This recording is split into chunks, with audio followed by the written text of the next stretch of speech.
അവിടെ നിന്ന് വന്നപ്പോൾ തുടങ്ങി അവൾ ചോദിച്ചു കൊച്ചന്തിയടി ഇരുട്ടത്തന്നെ കയറി വന്നതോ 7 മണി കഴിഞ്ഞല്ല. അപ്പോൾ ഞാൻ പറഞ്ഞു കൊച്ചന്തി എന്ന് ചോദിച്ചു.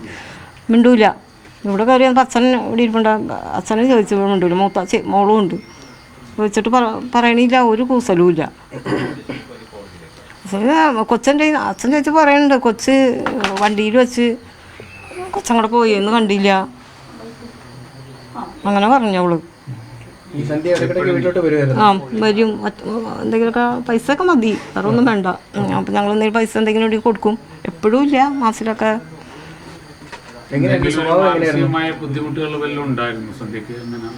ഇല്ല, അങ്ങനെ ദേഷ്യം വരും. ദേഷ്യം വന്നാൽ ഭയങ്കര ഇതാണ്, അല്ലാണ്ട് വേറെ കുഴപ്പമൊന്നുമില്ല. ഇല്ല, അതും അങ്ങനെ കുഴപ്പമൊന്നുമില്ല.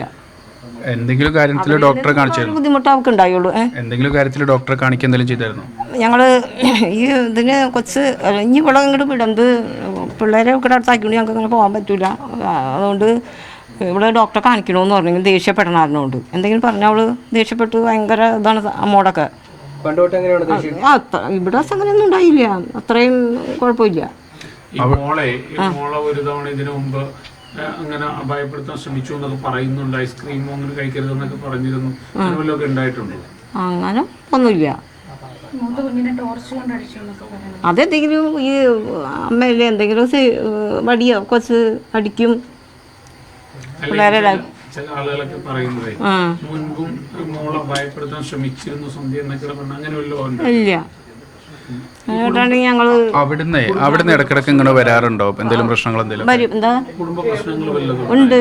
എന്തായിരുന്നു അത്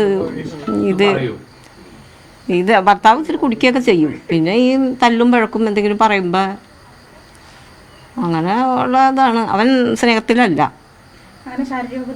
ആ തല്ലും, ഇങ്ങനെ കുറക്കിന് പിടിക്കും, അങ്ങനെ പിടിക്കും, ഇവിടെ കന്നത്തടിക്കും, അങ്ങനെ ഇത്തിരി വെള്ളവും കുടിക്കും ആള്.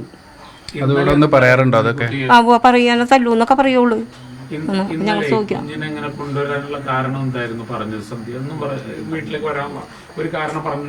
ഈ പണി ചെയ്ത് വെച്ചിട്ട് പിന്നെ അവള് മിണ്ടിയിട്ടില്ല. ഇവിടെ വന്ന് കയറി ഇവിടെ ഈ പെരയിൽ കയറി ഇങ്ങനെ ഇരുന്നിട്ട് പിന്നെ അവർ പോലീസിനെ അറിയിച്ച്. പോലീസുകാർ വന്നപ്പോഴാണ് എന്താണെന്ന് ചോദിച്ചപ്പോഴും അപ്പോഴും പറഞ്ഞില്ല. മുൾക്കുളത്ത് ഇവിടെയും കൊണ്ട് പോയി അവിടെ ചെന്നപ്പോൾ ഒരു ഓട്ടോറിക്ഷക്കാരൻ ഇവിടെ വന്ന് ഇറങ്ങിയ ഓട്ടോറിക്ഷക്കാരൻ പറഞ്ഞാണ് ഞങ്ങളറിയണത്. നമ്മൾ പറഞ്ഞില്ല. വന്നപ്പോ അവരോട് ചോദിച്ചോ കൊച്ചെന്തേന്ന്? പറഞ്ഞത് കൊച്ചിനെ എനിക്ക് ഓർമ്മയില്ലാന്ന് പോലീസുകാരോട് പറയുന്നു. ഞങ്ങളോട് പറഞ്ഞു ബസ്സിൽ ഞാൻ ഇങ്ങോട്ട് ഇറങ്ങിയപ്പോൾ പിന്നെ കൊച്ചിനെ കണ്ടില്ലാന്ന്.